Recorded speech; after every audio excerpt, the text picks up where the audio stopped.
الحمد للہ وکفا وسلام علی عباده الذین اصطفى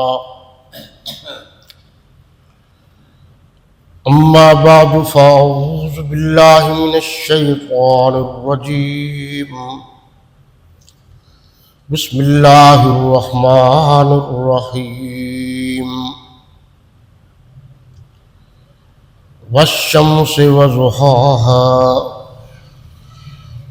والقمر اذا تلاها والنهار اذا جلاها والليل اذا يغشاها والسماء وما بناها والأرض وما طحاها ونفس وما سواها فألهمها فجورها وتقواها قد أفلح من زكاها وقد خاب من دساها كذبت ثمود بطغواها إذ انبعث أشقاها فقال لهم رسول الله ناقة الله وسقياها فكذبوه فعقروها فدمدم عليهم ربهم بذنبهم فسواها ولا يخاف عقباها صدق الله مولانا العظيم۔ با محاورہ اور آسان اردو زبان میں ترجمہ کچھ یوں ہے: شروع اللہ کا نام لے کر جو بڑا مہربان نہایت رحم والا ہے۔ اللہ کے نام سے شروع جو سب پر مہربان ہے، بہت مہربان ہے۔ سورج کی قسم اور اس کی روشنی کی، اور چاند کی جب اس کے پیچھے نکلے، اور دن کی جب اسے چمکا دے، اور رات کی جب اسے چھپا لے، اور آسمان کی اور اس ذات کی جس نے اسے بنایا، اور زمین کی اور اس کی جس نے اسے پھیلایا،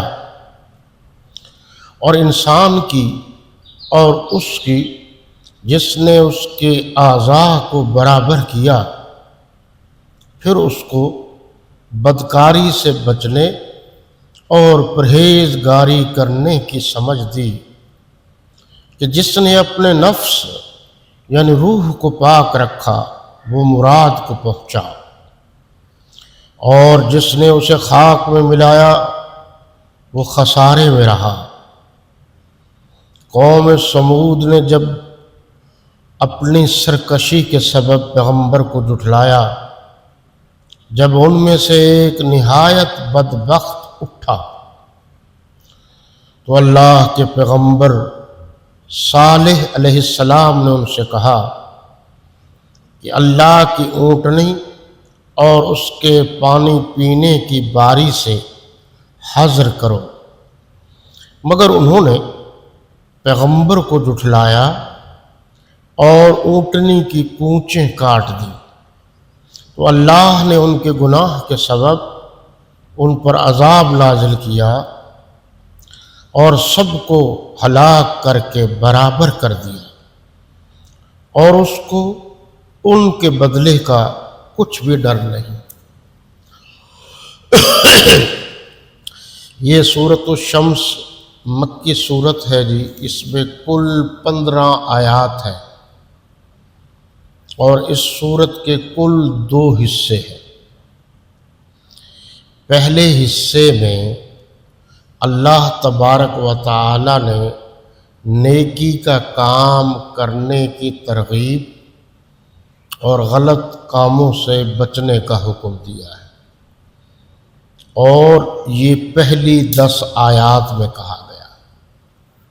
آخری جو 5 آیات ہیں اس میں بطور مثال قوم عاد کا ذکر کیا جو حضرت صالح علیہ السلام کی قوم تھی، اور یہ بار بار ان آیات میں قسموں کا ذکر آ رہا ہے۔ تو اللہ تبارک و تعالی کو کسی قسم کی قسم کی ضرورت نہیں۔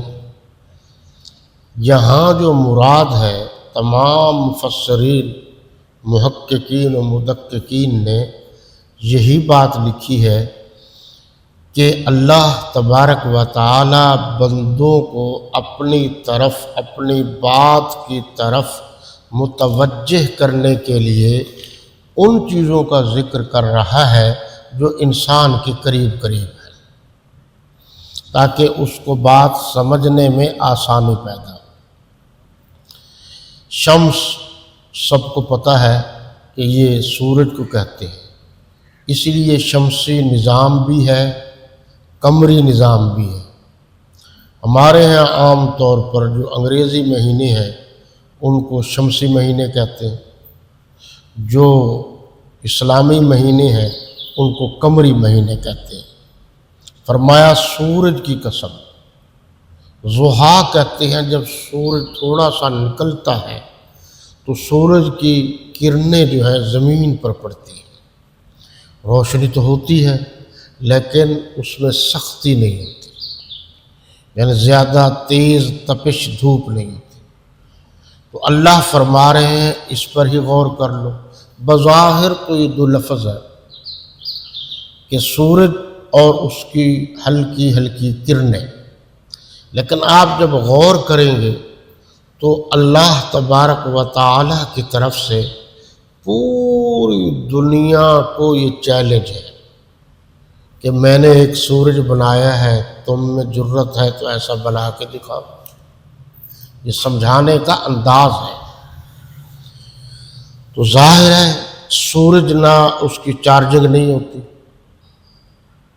بل اس کا نہیں آتا، اور اس کے لیے کوئی ایسی بات نہیں ہے کہ اسپیشل صفائی کرنی پڑے، یا سورج اپنی مرضی سے نہیں نکلتا کہ کبھی 10 منٹ پہلے نکلے کبھی 10 منٹ بعد میں نکلے، یہ اس کی مرضی نہیں ہے۔ الشمس والقمر بحسبان، کہ سورج چاند ایک مقررہ وقت کے مطابق نکلتے۔ ہمارے خیر و مدارس کے جو محتمم تھے حضرت مولانا خیر محمد جالندری رحمۃ اللہ تعالی علیہ، وہ متواتر کئی سال تک اپنے ادارہ سے یہاں کلا کونا پر آتے، جو پرلے بزرگ ہیں حضرت بہاؤالدین زکریہ رحمۃ اللہ تعالی علیہ، ان کے ساتھ سورج نکلنے غروب اس پر وہ لکھتے رہتے، اس کو پورا چیک کیا، چیک کرنے کے بعد انہوں نے جنتری بنائی ہے۔ اب آپ دیکھیں کہ پورا سال جو ہے وہ جنتری کام دیتی ہے کہ اس وقت طلوع ہوگا، اس وقت غروب ہوگا، اس وقت زوال ہوگا، اس وقت یہ ٹائم ہوگا۔ یہ دائمی جنتری ہے۔ تو یہ کیا ہے؟ اگر سورج نے اپنی مرضی سے نکلنا ہوتا تو کبھی کچھ کبھی کچھ، کوئی اپنی مرضی سے نکال دیتا، کوئی دوسرا آتا وہ اپنی مرضی سے نکال دیتا۔ یہ نکلتا تو ہے مگر اللہ کے حکم کے مطابق نکلتا ہے، جو اس کے لیے ٹائم وقت اللہ نے مقرر کر دیا ہے اس کے مطابق نکلے گا۔ بس یہی خوبی ہے، اسی پر آپ جتنا زیادہ غور کریں، تفکر کریں، تدبر کریں، یہ اللہ کی آپ کو وحدانیت سمجھ میں آتی جائے گی۔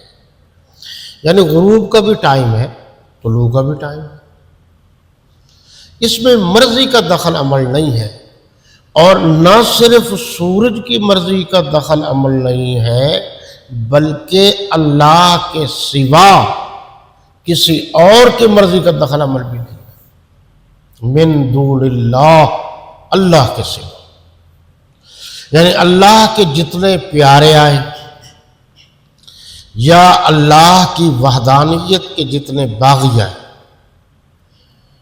کسی کو اس بات کی اجازت نہیں کہ وہ اپنی مرضی سے سورج کو نکالتے یا غروب کر دیتے۔ والقمر اذا تلاہا، اور چاند کی جب اس کے پیچھے نکلے۔ اس کا مطلب یہ ہے کہ سورج غروب ہوتا ہے تو پھر جب چاند کا ٹائم ہوتا ہے تو پھر وہ نکلتا ہے۔ چاند کے بھی اوقات مقرر ہیں۔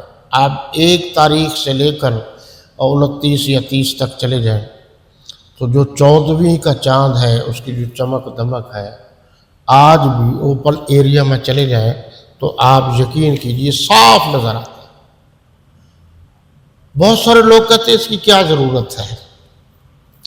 بے شمار ضرورتیں، لیکن جو موٹی ضرورت ہے یاد رکھنا، سورج کا نکلنا اور اس کی تپش، جو اللہ نے جو فروٹس یا اجناس پیدا کی ہے اس کو پکاتی ہے۔ گندم کے پکنے کے لیے ضروری ہے کہ سورج، آم جو ہے اس کے پکنے کے لیے سورج، اور بھی ایسی چیزیں ساری ہیں۔ تو یہ گویا خام خواہ نہیں ہے، اس کی جو اللہ نے مقدار مقرر کی ہے کرنوں کی، اس کے بھی فائدے ہیں انسان کو۔ ایک ہے جسم کو فائدہ، ایک ہے جو اللہ کی مخلوقات ہیں بے شمار، ان کو فائدہ۔ اور چاند جو ہے اس پر سب کا اتفاق ہے کہ چاند کے نکلنے سے جو پھل وغیرہ ہیں ان میں مٹھاس پیدا ہوتا ہے، سورج کے نکلنے سے وہ پکتے ہیں۔ اور چاند کے جو ہے چاندنی، اس کی کرنیں کہہ لیجیے